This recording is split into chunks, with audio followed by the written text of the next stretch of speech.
ఏ కళకైనా జీవిత రంగం వేదిక కాదా ప్రజాధనం కాని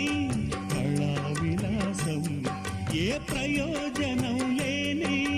వృధా వికాసం ఊసే కోయిల పోతే కాలం ఆగిల్దా ఏనే పాడే మరో పదం రాదా మురళికి గల స్వరముల కళ పెదవిని విడి పలకదు కదా సరళి రాగనే వసంతం తన దరికి రాని వనాల కోసం గగనాల దాకా అలసాగతుంటే మేఘాల రాగం ఇలా